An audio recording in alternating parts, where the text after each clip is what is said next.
সময়ে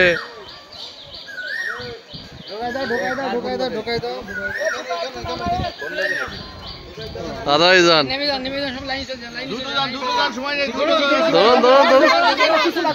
কিছু লাগবে দাদা যান ঢুকে গেছে অসুবিধা নেই আস্তে আস্তে যান সমস্যা নেই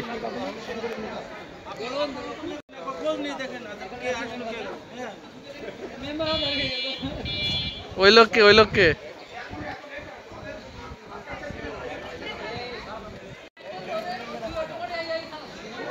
ধান সেদ্ধ আছে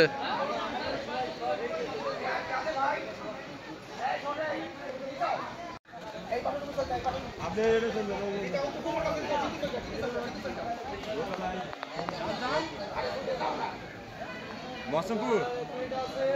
এই কর্নারে যান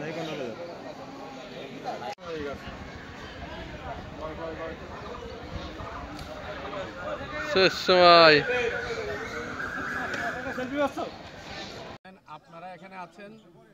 জেলা প্রশাসক আমি র্যাবের আমাদের কমান্ডার রিটার্নিং অফিসার সহ আমরা সবাই কিন্তু নির্বাচন কর্মকর্তা আমরা অনেক কেন্দ্রে গিয়েছি একাধিক কেন্দ্রে গিয়েছি আমরা দেখেছি সুষ্ঠু পরিবেশ শান্তিপূর্ণ পরিবেশে আমরা যারা ভোট দিতে আসছে সম্মানিত ভোটার তাদেরকে জিজ্ঞেস করেছি তারা বলছে আমরা একেবারে অবাধে নির্বিঘ্নে আসছি ভোট দিয়ে আমরা চলে যেতে পারছি যারা ভোট গ্রহণ করছে তাদের সবার সাথে আমরা কথা বলছি প্রিজাইডিং অফিসার পুলিং এজেন্ট আবার যাদের পুলিং এজেন্ট আছে পুলিং অফিসার আমাদের নির্বাচন সংশ্লিষ্ট যারা আছে সবাই স্বস্তি প্রকাশ করেছে এবং ভালো হয়েছে আপনারা জানেন নির্বাচনকে কেন্দ্র করে আমরা পর্যাপ্ত আমি যেটা বলি নিশ্চিত নিরাপত্তা ব্যবস্থা আমরা গ্রহণ করেছি প্রত্যেকটি কেন্দ্রে এবার ইভিএমে ভোট হচ্ছে প্রত্যেকটি কেন্দ্রে 17 থেকে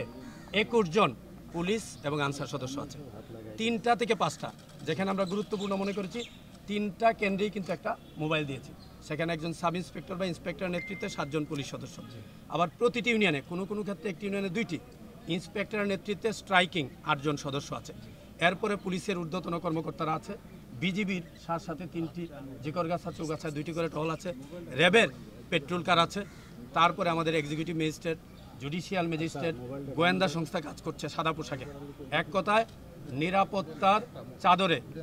আমাদের নির্বাচনী এলাকা কিন্তু ঢাকা আছে আপনারা দেখতে পাচ্ছেন আমরাও আশা করছি কোনো ধরনের আমরা ফিল করছি না কোনো ধরনের অসুবিধা হবে এরপরেও কোনো দুষ্কৃতিকারী কেউ যদি এই যে অনুকূল পরিবেশ সকাল থেকে বজায় আছে ব্যত্যয় ঘটানোর চেষ্টা করে বা কোনো দুরভিসন্ধি থাকে তার বিরুদ্ধে কঠোর এবং কঠিন আইনানুগ ব্যবস্থা গ্রহণ করা হবে আমরা এখনো কোনো অভিযোগ পাইনি স্যার আমার একটা প্রশ্ন সকাল থেকে বিভিন্ন কেন্দ্রে ঘুরে দেখলাম আইন শৃঙ্খলা স্বাভাবিক আছে এখন পর্যন্ত কোনো আটক আছে কিনা